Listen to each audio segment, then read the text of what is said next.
We are just 2 days away from the opening ceremony of the Paris Olympics. And that countdown's finally just almost over. As we get ready for the Summer Games, many are also celebrating a new announcement about the future Winter Olympics. The National Olympic Committee has the honor to announce that the 27th Olympic Winter Games 2034 are awarded to Salt Lake City, Utah. Salt Lake City will host the 2034 Winter Olympics. They were formally awarded the Games this morning, followed by a vote by the International Olympic Committee in Paris. This will be Utah's second Olympic Games after hosting in 2002.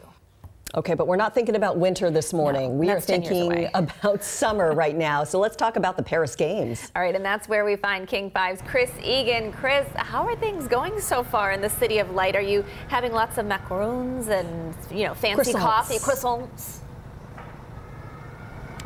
Farah and Mimi, good morning. No macaroons yet. Right now we're just trying to get around town. This city is buzzing, trying to get place to place. Not easy right now. I think the one word from all the media here, frustrating when it comes to trying to get to places, but you can't be frustrated when you're in the City of Light. We're in Paris. Everybody's excited. The Summer Olympics are here, and it is great to be back at the Olympics. I was at the Olympics in 2018 in South Korea and in Rio in 2016. There is nothing like covering an Olympic Games. So many great athletes, so many great stories, and we will bring them to you all on King 5 TV. Now, we'll begin this morning with some big news from Paris. The U.S. named their female flag bearer today. It will be tennis star Coco Gauff. Coco Gauff has done pretty well in the city of Paris. She won a French Open title back in 2022 on the courts of Roland Garros. And this year, she also won a doubles title at the French Open. Now she'll be carrying the flag for the U.S., and she's also hoping to win some gold at the Olympics as well. All right, the opening ceremony, we've mentioned it. It will be on Friday. But the competition starts today. The U.S. men's soccer team gets underway at noon, and it's been a long time coming. It's the first time in 16 years the men have been in the games, and they'll start off with a bang, taking on the host team from France. Team spirit's super high. Everybody's gelled together super quickly. Off the field in the hotel, everybody's always together in the players' lounge, so these little things definitely help, and training's been sharp. I think it's been a great start.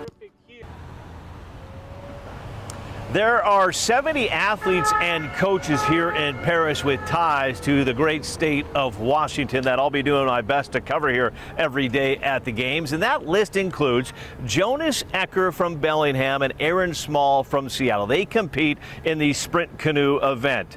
They will compete for the first time next Tuesday. They are excited to be here in Paris at their first Olympics, but they also wanted today to send some love back to the Pacific Northwest. I've been paddling on Green Lake since I started in this sport 12 years ago, so I've grown up with the Seattle Canoe and Kayak Club, and they've kind of raised me to be the athlete that I am today. So I'm very grateful for all the coaches and all the community that's come with that club.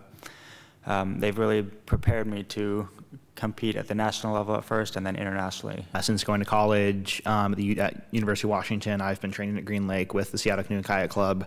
And as Aaron's experienced over his 12 years there, I've experienced over the past 3 or 4 years there. An amazing community. The support is incredible. Just they're there to help you succeed in just the best way that a family almost can. And Aaron Small is using this global stage to help raise awareness for hearing health. I've been hard of hearing for pretty much my entire life. I found out I was hard of hearing in kindergarten, and I've been wearing hearing aids since then. It's been a long journey being a hard of hearing athlete as well, but being able to compete at this high level, I know as a kid I always would have wanted to have someone like a role model, also being in my position, being hard of hearing, trying to compete at the highest level in sport. And now that I can kind of step in and fill that role for the next generation of younger kids, I'm really hoping that I can make a difference, like breaking the stigma of hearing loss and wearing hearing aids. Pretty cool story right there. Those two, for the past 3 years, they've been training in the shadow of the Space Needle on Green Lake, and now they will be competing against the world's best in the shadow of the Eiffel Tower. They will not be the only sprint canoeists from the Pacific Northwest here at these Paris Olympics. Nevin Harrison from Seattle, from Roosevelt High School. She is back trying to defend her gold medal in sprint canoe. And I'll be back coming up in a half an hour. We'll be talking about the biggest croissant in the city of Paris. You knew, Farah and Mimi, I was going to track down that story. So glad. This is just a tease. This is just a baguette. You can get these everywhere. But coming up in a half hour, yours truly and the biggest croissant from Paris. We're live in Paris. Let's send it back to you. And real French bread. Exactly. I love it. All right, Egan covering all the bases for us. Thanks so much, Chris.